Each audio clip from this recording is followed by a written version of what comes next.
Lo último que uno establece al escribir un libro, comenta Pascal, es lo que debería exponer primero. Así que después de escribir, reunir y ordenar estos extraños relatos, tras elegir un título y 2 epígrafes, he de examinar a continuación lo que he hecho y por qué. La duplicidad de los epígrafes y el contraste que ofrecen, el contraste en rigor del que habla Eve Mackenzie entre el médico y el naturalista, corresponden a una duplicidad indudable en mí.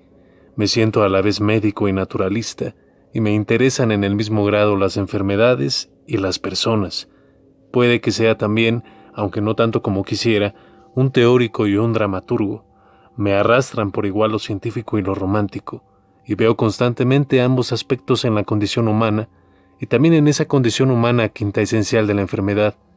Los animales contraen enfermedades, pero solo el hombre cae radicalmente enfermo. Mi trabajo, mi vida, giran en torno a los enfermos, pero el enfermo y su enfermedad me hacen pensar cosas que de otro modo quizá no pensaría, hasta el punto de que me veo forzado a preguntarme como Nietzsche, en cuanto a la enfermedad, ¿no nos sentimos casi tentados a pensar si podríamos arreglárnoslas sin ella?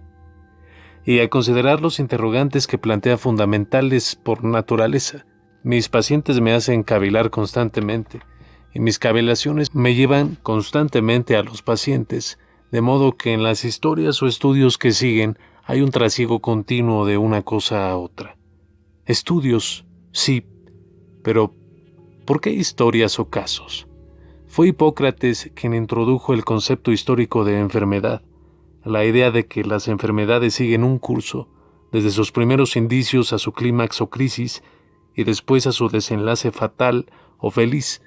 Hipócrates introdujo así el historial clínico, una descripción o bosquejo de la historia natural de la enfermedad que expresa con toda precisión el viejo término patología. Tales historiales son una forma de historia natural, pero nada nos cuentan del individuo y de su historia. Nada transmiten de la persona y de la experiencia de la persona mientras afronta su enfermedad y lucha por sobrevivir a ella. En un historial clínico riguroso no hay sujeto. Los historiales clínicos modernos aluden al sujeto con una frase rápida: hembra albina trisómica de 21, que podría aplicarse igual a una rata que a un ser humano. Para situar de nuevo en el centro al sujeto, el ser humano que se aflige y que lucha y padece, hemos de profundizar en un historial clínico hasta hacerlo narración o cuento. Solo así tendremos un quién, además de un qué, un individuo real, un paciente en relación con la enfermedad, en relación con el reconocimiento médico-físico. El yo esencial del paciente es muy importante en los campos superiores de la neurología y en psicología. Está implicada aquí esencialmente la personalidad del enfermo, y no pueden desmembrarse el estudio de la enfermedad y el de la identidad. Esos trastornos y su descripción y estudio constituyen sin duda una disciplina nueva a la que podríamos llamar neurología de la identidad, pues aborda los fundamentos nerviosos del yo, el viejo problema de mente y cerebro. Quizá haya de haber inevitablemente un abismo categorial entre lo físico y lo psíquico, pero los estudios y los relatos, al pertenecer inseparablemente a ambos, y son estos los que me fascinan en especial, y los que presento aquí en realidad, sirven precisamente para salvar ese abismo, para llevarnos hasta la intersección misma de mecanismo y vida, a la relación entre los procesos fisiológicos y la biografía. La tradición de relatos clínicos ricos en contenido humano conoció un gran auge en el siglo XIX y luego decayó con la aparición de una ciencia neurológica impersonal. Luria decía: la capacidad de describir que tanto abundaba entre los grandes neurólogos y psiquiatras del siglo XIX ha desaparecido casi totalmente. Hay que revivirla. Él mismo intenta revivir la tradición perdida en sus últimas obras, en la mente de un mnemotécnico y en el hombre con un mundo destrozado. Por tanto, los historiales clínicos de este libro se entroncan en una tradición antigua, la tradición decimonónica de que habla Luria, la tradición del primer historiador médico, Hipócrates, y esa tradición universal y prehistórica por la que los pacientes han explicado siempre su historia a los médicos. Las fábulas clásicas tienen figuras arquetípicas: héroes, víctimas, mártires, guerreros. Los pacientes nerviosos son todas estas cosas, y en los extraños relatos que se cuentan aquí son también algo más. ¿En qué categoría emplazaríamos, en estos términos míticos o metafóricos, al marinero perdido o a los otros extraños personajes de este libro? Podemos decir que son viajeros que viajan por tierras inconcebibles, tierras de las que si no fuese por ellos no tendríamos idea de ni concepción alguna. Precisamente porque me parece que sus vidas y periplos tienen el don de lo fabuloso, es por lo que he utilizado la imagen de las 1001 noches como epígrafe y por lo que me he visto forzado a hablar de relatos y fábulas además de casos. En esos territorios anhelan unirse al científico y el romántico. A Luria le gustaba hablar de ciencia romántica. Son territorios que se hallan en la intersección de hecho y de fábula. Esa intersección que caracteriza, lo mismo que en mi libro Awakenings, las vidas de pacientes que se narran aquí. Pero qué hechos, qué fábulas. ¿A qué las compararemos? Quizá no dispongamos de mitos, metáforas o modelos. ¿Ha llegado quizás el momento de nuevos mitos, de símbolos nuevos? Hablar de enfermedades es una especie de entretenimiento, de las 1001 noches. El médico, a diferencia del naturalista, se ocupa de un solo organismo, el sujeto humano, que lucha por mantener su identidad en circunstancias adversas. Eve Mackenzie, pérdidas. La palabra favorita de la neurología es déficit, que indica un menoscabo o incapacidad de la función neurológica. Pérdida del habla, pérdida del lenguaje, pérdida de la memoria, pérdida de la visión, pérdida de la destreza, pérdida de la identidad y un millar de carencias y pérdidas de funciones o facultades específicas. Tenemos para todas estas disfunciones, otro término favorito, palabras negativas de todo género: afonía, afemia, afasia, alexia, apraxia, agnosia, amnesia, ataxia. Una palabra para cada función mental o nerviosa específica de la que los pacientes, por enfermedad, lesión o falta de desarrollo, pueden verse privados parcial o totalmente.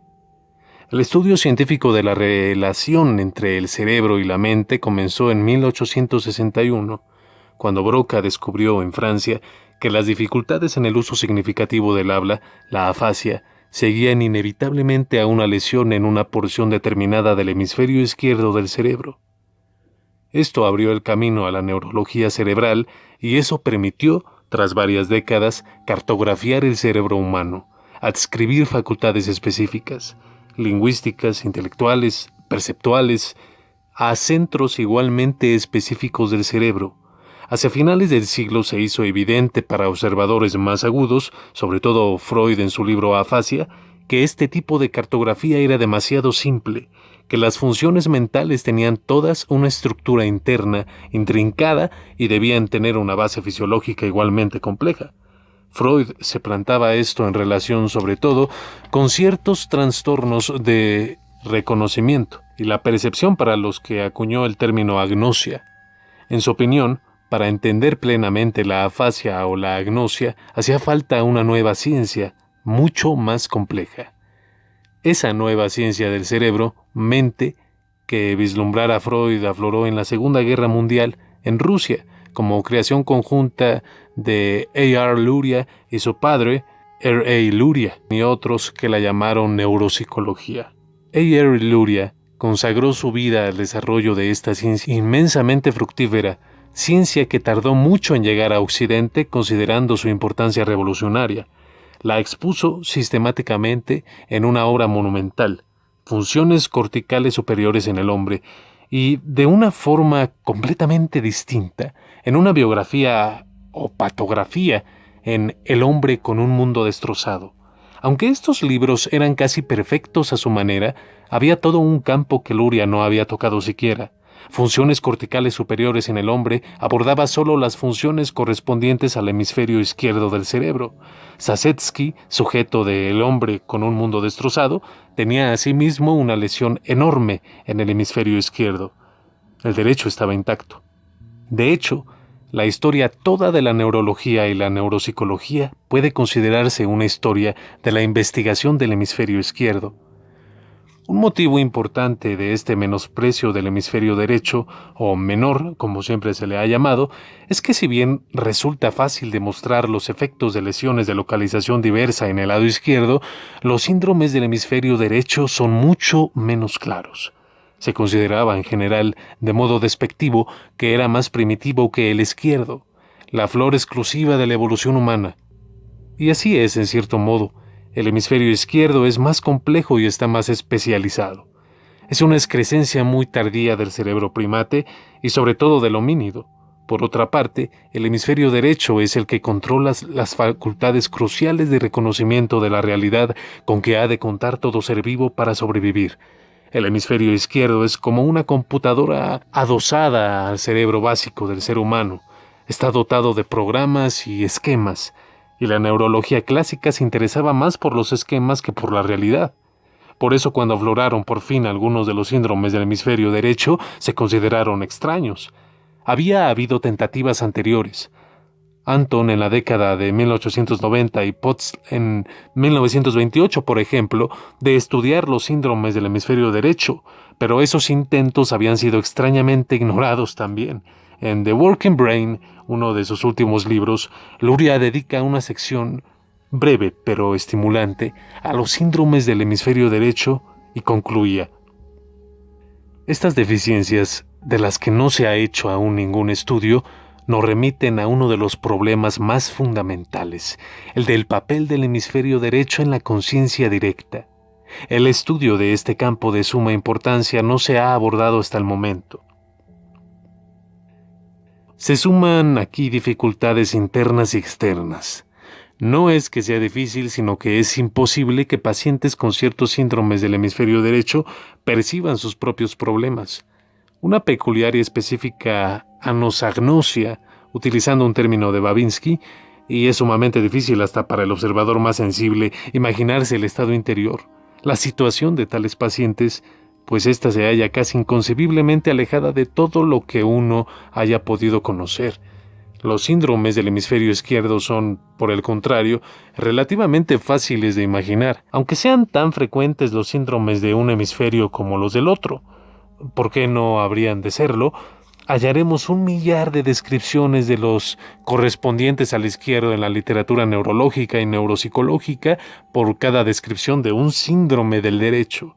Es como si esos síndromes fuesen, en cierto modo, ajenos al carácter mismo de la neurología. Y sin embargo son, como dice Luria, de fundamental importancia, y en tal medida que quizá exijan un nuevo tipo de neurología, una ciencia personalista, o como le gustaba decir a Luria, romántica, pues afloran aquí, para que los estudiemos, los fundamentos físicos de la persona, el yo. Luria creía que el mejor modo de introducir una ciencia de este género era a través de un relato, de un historial clínico detallado de un individuo, con un trastorno profundo del hemisferio derecho, un historial clínico que fuese al mismo tiempo complementario y opuesto al del hombre con un mundo destrozado. En una de las últimas cartas que me escribió me decía: publica esos historiales, aunque solo sean esquemas. Es un campo lleno de prodigios. He de confesar que a mí me intrigan de un modo especial estos trastornos, pues abren, o prometen, campos apenas imaginados hasta el momento, que nos muestran una neurología y una psicología más abiertas y amplias, emocionantemente distintas a la neurología del pasado, más bien rígida y mecánica. Así pues, lo que ha traído mi interés más que los déficits en un sentido tradicional han sido los trastornos neurológicos que afectan al yo. Dichos trastornos pueden ser de varios tipos, y no solo pueden deberse a menoscabos de la función, sino también a excesos, y parece razonable considerar por separado las dos categorías, pero hemos de decir desde el principio que una enfermedad no es nunca una mera pérdida o un mero exceso, que hay siempre una reacción por parte del organismo o individuo afectado para restaurar, reponer, compensar y para preservar su identidad, por muy extraños que puedan ser los medios. Y una parte esencial de nuestro papel como médicos, tan esencial como estudiar el ataque primario al sistema nervioso, es estudiar esos medios e influir en ellos. Ivy Mackenzie expuso esto con gran vigor. Porque, ¿qué es lo que constituye una entidad de enfermedad o una nueva enfermedad? El médico no se ocupa, como el naturalista, de una amplia gama de organismos diversos teóricamente adaptados de un modo común a un entorno común, sino de un solo organismo, el sujeto humano, que lucha por preservar su identidad en circunstancias adversas. Esta dinámica, esta lucha por preservar la identidad, por muy extraños que sean los medios o las consecuencias de tal, fue admitida hace mucho en psiquiatría y, como tantas otras cosas, se asocia sobre todo con la obra de Freud. Así, consideraba los delirios de la paranoia no como algo primario, sino como tentativas, aunque descaminadas, de restablecer, de reconstruir un mundo reducido al caos absoluto. Siguiendo exactamente esa tónica, Eve Mackenzie escribió: la patología fisiológica del síndrome de Parkinson es el estudio de un caos organizado, un caos provocado en primer término por la destrucción de integraciones importantes y reorganizado sobre una base inestable en el proceso de rehabilitación. Mientras Awakenings era el estudio de un caos organizado producido por una enfermedad única aunque multiforme, lo que sigue es una serie de estudios similares de los caos organizados debidos a una gran variedad de enfermedades. El caso más importante en esta primera sección, pérdidas, es, en mi opinión, el de una forma espacial de agnosia visual. El hombre que confundió a su mujer con un sombrero. Lo considero de vital importancia. Casos como este ponen en entredicho las bases mismas de uno de los axiomas o supuestos más enraizados de la neurología clásica. En concreto, la idea de que la lesión cerebral, cualquier lesión cerebral, reduce o elimina la actitud abstracta y categórica. En expresión de Kurt Goldstein, reduciendo al individuo a lo emotivo y lo concreto. Hawkins Jackson expuso una tesis muy similar en la década del 60, de 1860. Ahora, en el caso del Dr. P, veremos el opuesto mismo de eso. Un hombre que ha perdido del todo, aunque solo en la esfera de lo visual, lo emotivo, lo concreto, lo personal, lo real, y ha quedado reducido, digamos, a lo abstracto y categorial, con consecuencias particularmente disparatadas. ¿Qué habrían dicho de esto Hawkins Jackson y Goldstein? He imaginado muchas veces que les pedía que examinaran al Dr. P y luego les decía: ¿qué me dicen ahora, caballeros? Excesos. Como ya hemos dicho, déficit es un término favorito de la neurología, el único en realidad para indicar cualquier trastorno de función. O bien la función es normal, como un condensador o un fusible, o bien es deficiente o incompleta. ¿Qué otra posibilidad hay en una neurología mecanicista, que es básicamente un sistema de capacidades y de conexiones? ¿Qué decir, pues, de lo contrario, de un exceso o superabundancia en la función? La neurología no tiene ningún término para designar esto, porque no tiene ni concepto siquiera. Una función o un sistema funcional opera o no opera. Esas son las únicas posibilidades admisibles. Por tanto, una enfermedad que es efervescente o fructífera por su carácter desafía los conceptos básicos mecanicistas de la neurología, y ese es sin duda uno de los motivos por los que tales trastornos, pese a ser corrientes, importantes e integrantes, no han recibido nunca la atención que merecen. La reciben en psiquiatría, donde se habla de trastornos estimuladores y fructíferos, extravagancias de la fantasía, del impulso, manías, y la reciben en anatomía y en patología, donde se habla de hipertrofias, monstruosidades, de teratomas. Pero la fisiología no tiene equivalente a alguno de estos fenómenos, no tiene nada equivalente a las monstruosidades o manías, y ya esto solo nos indica que la noción o la concepción básica que tenemos del sistema nervioso, como si se tratase de una máquina o una computadora, es fundamentalmente impropia y ha de completarse con concepciones más dinámicas, más vivas. Esta impropiedad fundamental quizá no resulte evidente cuando consideramos únicamente pérdidas, la privación de funciones que analizamos en la primera parte. pero se hace notoria de modo inmediato cuando abordamos los excesos. No la amnesia, sino la hipermnesia. No la agnosia, sino la hiperagnosia. Y todas las demás hiper que podamos concebir. La neurología jacksoniana clásica no tiene nunca en cuenta esos trastornos de exceso, es decir, la superabundancia primaria o efervescencia en las funciones frente a las llamadas desconexiones. Bien es verdad que el propio Hollins Jackson habla de estados hiperfisiológicos o superpositivos, pero cuando lo hace podríamos decir que se deja ir un poco, que divaga o que se limita simplemente a ser fiel a la experiencia clínica, aunque contradiga sus propias concepciones mecanicistas de la función. Estas contradicciones eran características de su genio, del abismo que había entre su naturalismo y su formalismo rígido. Tenemos que llegar prácticamente al día de hoy para hallar un neurólogo que acepte considerar al menos un exceso. Así, las dos biografías clínicas de Luria están magníficamente equilibradas. El hombre con un mundo destrozado trata de una pérdida, la mente de un mnemotécnico de un exceso. A mi modo de ver, la segunda es muchísimo más interesante y original que la primera porque constituye, en realidad, una investigación de la imaginación y de la memoria. Y una investigación de este género no cabe en la neurología clásica. En Awakenings había una especie de equilibrio interno entre las terribles limitaciones que se manifestaban antes de la aplicación de la L-dopa, akinesia, abulia, adinamia, anergia, etc., y los excesos casi igual de terribles que desencadenaba la administración de la L-dopa, hiperquinesia, hiperbulia, hiperdinamia, etc.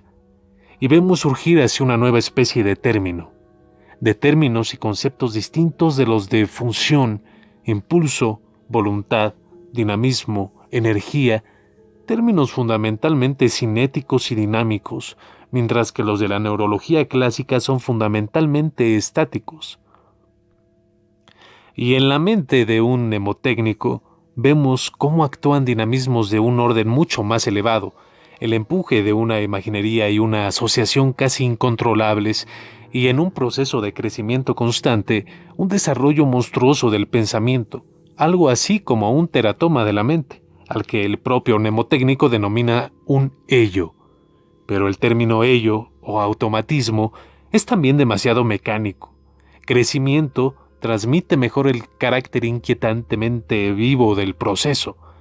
En el mnemotécnico, en mis pacientes hiperactivados, galvanizados por la L-dopa, vemos una especie de animación que se vuelve extravagante, monstruosa o loca.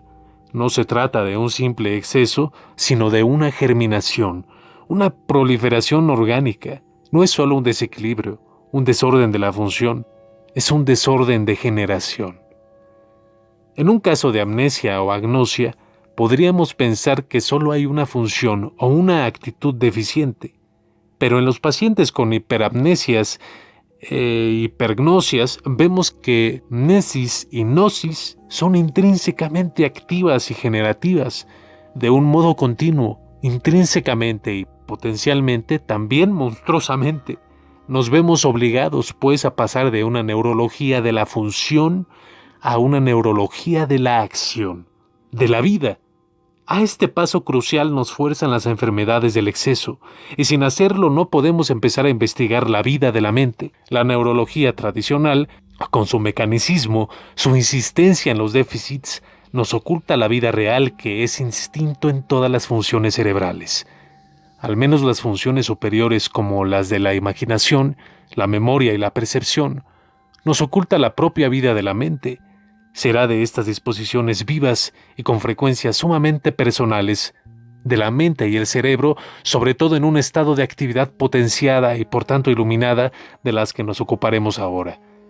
La potenciación no solo incluye la posibilidad de una exuberancia y una plenitud sanas, sino de una monstruosidad, una aberración, una extravagancia que resultan más bien amenazadoras. El género de exceso que acechaba continuamente en Awakenings cuando los pacientes hiperexcitados tendían a la desintegración y al descontrol, un exceso de impulso, de imagen y de voluntad, la posesión o desposesión por una fisiología enloquecida. Este peligro se halla enraizado en la misma naturaleza del desarrollo y de la vida. El desarrollo puede convertirse en hiperdesarrollo, la vida en hipervida. Todos los estados hiper pueden convertirse en monstruosos, en aberraciones perversas, en estados para. La hiperquinesia tiende a la paraquinesia, movimientos anormales, tics. La hipergnosia se hace fácilmente paragnosia, perversiones, apariciones de los sentidos mórbidamente exaltados. Los ardores de los estados hiper pueden convertirse en pasiones violentas. La paradoja de una enfermedad que puede presentarse como bienestar, como una sensación maravillosa de bienestar y de salud, y no revelar hasta después sus potencialidades malignas, es una de las ilusiones, trucos e ironías de la naturaleza. Y ha fascinado a muchos artistas, sobre todo a los que equiparan el arte con la enfermedad. Es este un tema dionisiaco, venusino y fáustico al mismo tiempo que aparece una y otra vez en Thomas Mann, desde las febriles alturas tuberculosas de la montaña mágica a las inspiraciones espiroquéticas del Dr. Fausto y la malignidad afrodisíaca de su último relato, El Cisne Negro. Me han intrigado siempre estas ironías y no es la primera vez que escribo sobre ellas.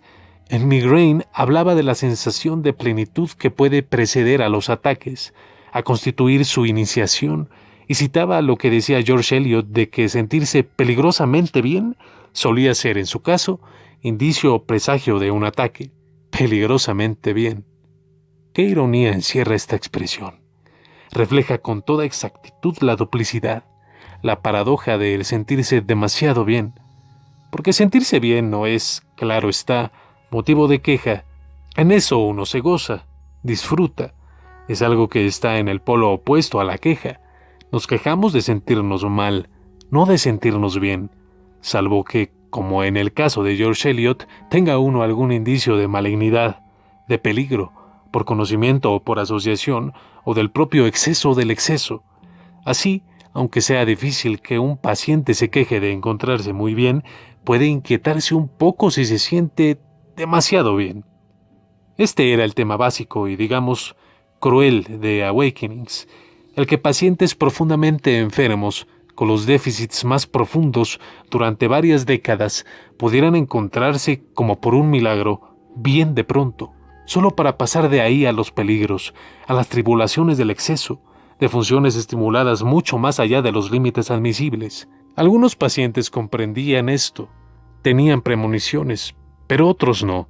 Así, Rosehart decía en la exaltación y el júbilo iniciales de la salud recuperada: «Es fabuloso, es magnífico», pero al precipitarse las cosas hacia el descontrol decía ya: «Esto no puede durar, se avecina algo horrible».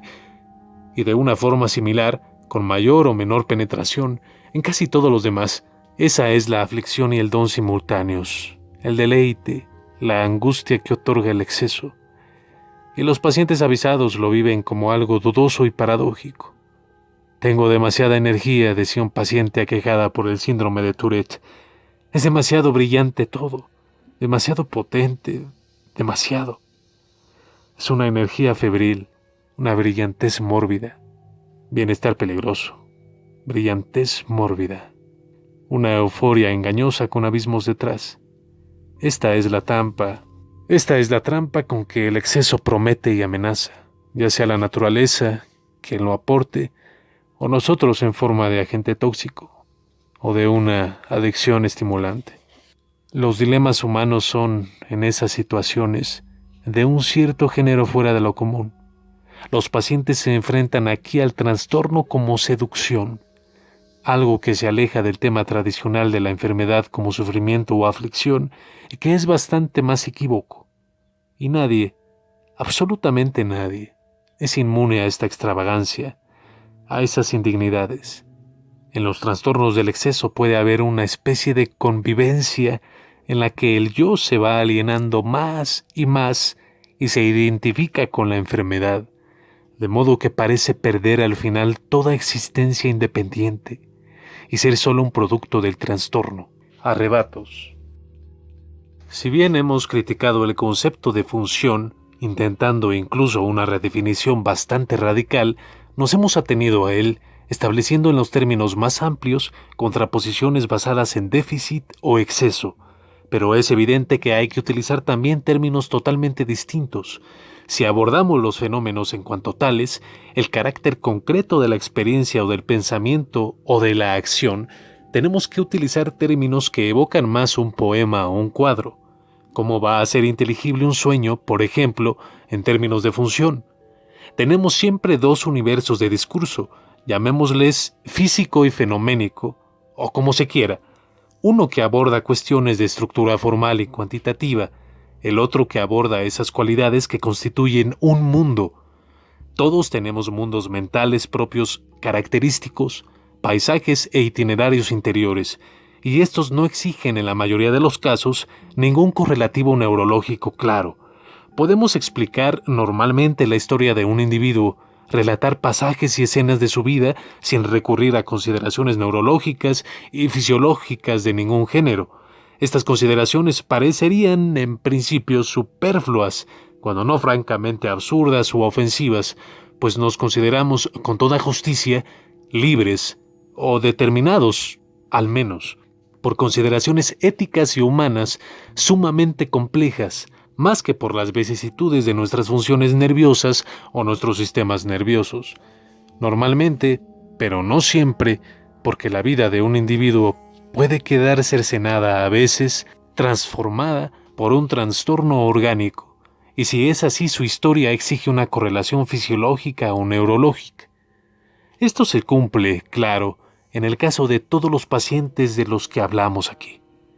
En la primera mitad del libro abordamos casos de individuos patentemente patológicos, situaciones en las que había un déficit neurológico o un exceso notorios. Tarde o temprano se hace evidente para estos pacientes o para sus familias, lo mismo que para sus médicos, que hay algún problema a nivel físico. El mundo interior del individuo, su disposición, puede alterarse realmente, transformarse, pero como resulta evidente, esto se debe a una modificación notable y casi cuantitativa de la función nerviosa. En esta tercera sección abordaremos la reminiscencia, la percepción alterada, la imaginación, el sueño. Son cuestiones que no suelen ser objeto de atención neurológica o médica. Estos arrebatos, que suelen ser de viva intensidad y estar cargados de sentido y de sentimientos personales, tienden a considerarse, como los sueños, psíquicos, como una manifestación, quizá de actividad inconsciente o preconsciente, o en los individuos de tendencia mística, de algo espiritual, no como algo médico, o mucho menos neurológico. Tienen un sentido dramático o narrativo o personal y no se los puede considerar síntomas. Quizás forme parte de la naturaleza misma de estos arrebatos el que sea más probable que se destinen exclusivamente a psicoanalistas o confesores, que se consideren psicosis, o que se propaguen como revelaciones religiosas que se encomienden a los médicos. Porque no pensamos nunca, en principio, que una visión pueda ser cosa médica, y si se localiza o sospecha una base orgánica, se puede considerar que ésta devalúa la visión, aunque, claro está, no es así. Los valores, las valoraciones, no tienen nada que ver con la etiología. Todos los arrebatos que se describen en esta sección tienen determinantes orgánicos más o menos claros, aunque no fuese evidente en un principio y fuese necesaria una investigación cuidadosa para descubrirlo. Esto no merma en modo alguno su trascendencia psicológica o espiritual.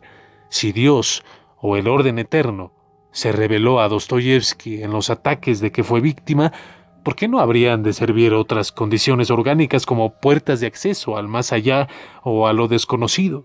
Huggins Jackson, al describir en 1880 estos arrebatos o puertas de acceso o estados de ensueño en el curso de ciertas epilepsias, utilizó un término general: reminiscencia. Escribió lo siguiente: nunca diagnosticaría epilepsia por la aparición paroxísmica de reminiscencia sin otros síntomas, aunque sospecharía epilepsia si ese estado mental superpositivo comenzase a aparecer con mucha frecuencia. Nunca me han consultado por reminiscencia solo, pero a mí me han consultado. El tema de esta sección es el poder de la imaginería y la memoria para arrebatar a una persona como consecuencia de una estimulación anormal de los lóbulos temporales y del sistema límbico del cerebro. Esto puede aclararnos algo, incluso sobre la base cerebral de ciertas visiones y sueños y sobre cómo el cerebro, al que Sherrington llama un telar encantado, puede tejer una alfombra mágica para arrebatarnos, para raptarnos y transportarnos. Cuando empecé a trabajar con retrasados, ya hace varios años, creí que sería una experiencia deprimente y escribí a Luria explicándoselo. Pero ante mi sorpresa, él contestó hablándome en los términos más positivos sobre la experiencia, diciéndome que no había pacientes que le resultasen en general más queridos y que consideraba las horas y los años que había pasado en el Instituto de Defectología uno de los más interesantes y estimulantes de toda su vida profesional. En el prefacio a la primera de sus biografías clínicas, El habla y el desarrollo de los procesos mentales en el niño, expresa un sentimiento similar. Si un autor tiene derecho a expresar sentimientos sobre su propia obra, debo confesar el cálido sentimiento con que vuelvo siempre al material publicado en este librito. ¿Qué es este cálido sentimiento del que habla Luria? Es claramente la expresión de algo emotivo y personal que no sería posible si los deficientes no respondiesen, si no poseyesen también ellos sensibilidades muy reales, posibilidades personales y emotivas, sean cuales sean sus defectos intelectuales. Pero es más, es una expresión de interés científico, de algo que Luria consideraba de un interés científico muy especial. ¿Qué podía ser esto? Algo distinto, sin duda, a deficiencias y defectología que son en sí mismas de un interés bastante limitado. ¿Qué es entonces lo que es especialmente interesante en los simples? Se relaciona con cualidades de la mente que están preservadas, potenciadas incluso, de modo que, aunque mentalmente deficientes en ciertos sentidos, pueden ser mentalmente interesantes, incluso mentalmente completos en otros. Las cualidades de la mente no conceptuales. He aquí lo que hemos de investigar con especial intensidad en la mente del simple, como hemos de hacer también en las mentes de los niños y de los salvajes, aunque, como subraya repetidamente Clifford Geertz, estas categorías nunca deben equipararse. Los salvajes no son ni simples ni niños. Los niños no tienen ninguna cultura salvaje, y los simples no son ni salvajes ni niños. Sin embargo, hay parentescos importantes, y todo lo que Piaget nos ha aclarado sobre la mente de los niños y Lévi-Strauss sobre la mente salvaje nos aguarda con distinta forma en la mente y el mundo de los simples. Lo que nos aguarda es igualmente agradable para el corazón y para el entendimiento, y debido a ello estimula especialmente el impulso que lleva a la ciencia romántica de Luria. ¿Qué es esta cualidad mental? Esta disposición que caracteriza a los simples y les otorga su inocencia conmovedora, su transparencia, su integridad y dignidad. Una cualidad tan distintiva que debemos hablar del mundo de los simples, lo mismo que hablamos del mundo del niño o el salvaje. Si hubiésemos de utilizar aquí una sola palabra, habría de ser concreción. Su mundo es vívido, intenso, detallado, pero simple precisamente porque es concreto. No lo complica, diluye ni unifica la abstracción por una especie de inversión o subversión del orden natural de las cosas. Los neurólogos ven con frecuencia la concreción como algo negativo, indigno de consideración, incoherente, un retroceso. Así, para Kurt Goldstein, el mayor sistematizador de su generación, la mente, la gloria del hombre, se centra exclusivamente en lo abstracto y categórico, y la consecuencia de una lesión cerebral, de cualquier lesión cerebral y de todas ellas, es expulsarlo de este reino superior a las ciénagas casi subhumanas de lo concreto. Si un individuo pierde la actitud categórica abstracta, según Goldstein, o el pensamiento proposicional, según Jackson, lo que queda es subhumano, carece de importancia o interés. Yo llamo a esto una invención porque lo concreto es elemental, es lo que hace a la realidad real, viva, personal y significativa. Todo esto se pierde si se pierde lo concreto, como vimos en el caso del casi marciano Dr. Pi, el hombre que confundió a su mujer con un sombrero, que cayó de un modo nada goldsteiniano desde lo concreto a lo abstracto. Mucho más fácil de comprender y mucho más natural es la idea de la preservación de lo concreto en la lesión cerebral, no regresión a ello, sino preservación de ello, de modo que se preserven la humanidad, identidad y personalidad básicas, el yo de la criatura lesionada.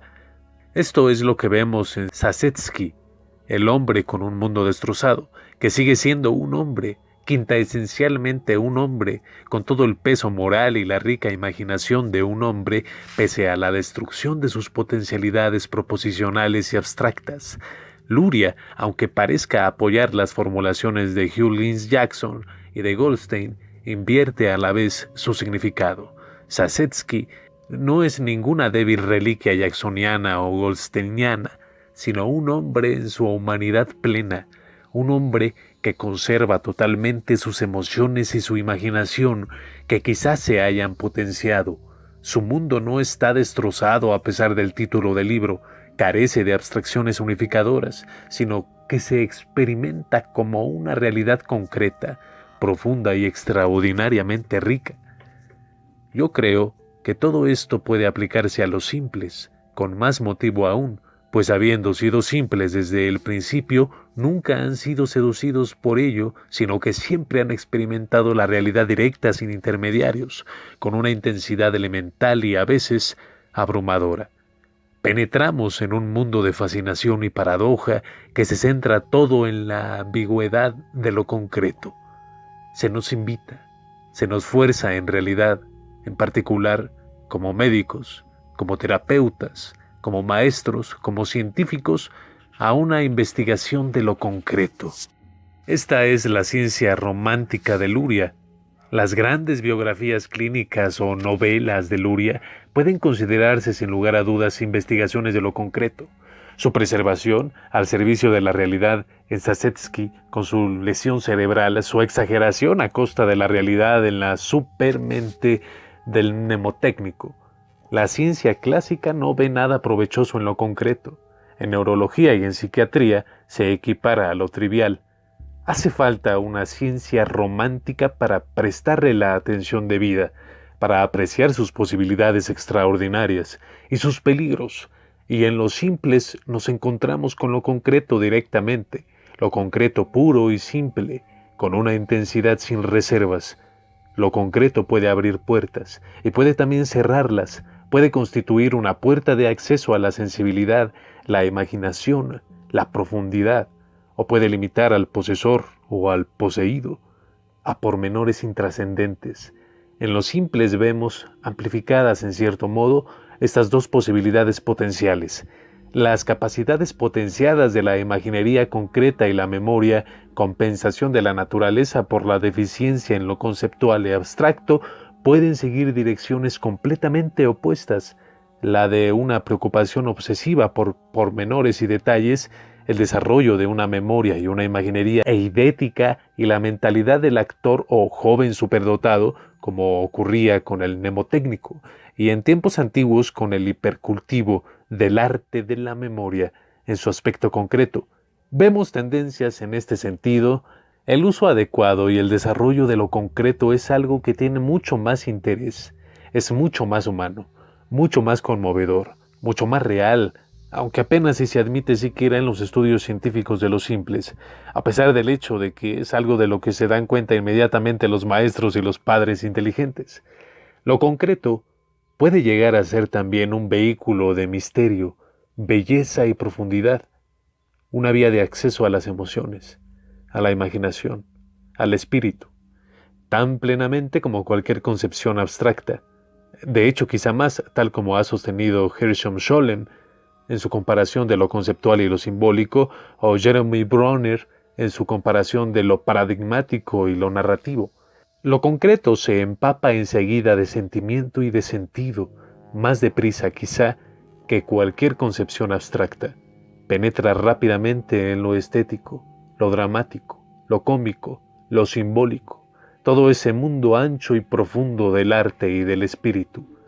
Los deficientes mentales pueden ser, pues, lisiados conceptualmente, pero en su capacidad para captar lo concreto y lo simbólico pueden ser plenamente iguales a cualquier individuo normal. Esto es científico y es romántico también. Nadie ha expresado esto mejor que Kierkegaard en las palabras que escribió en su lecho de muerte.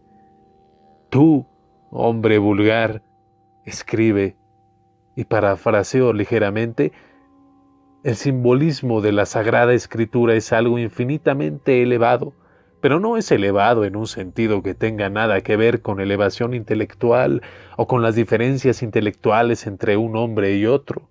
No, es para todos. Todos pueden alcanzar esa infinita elevación.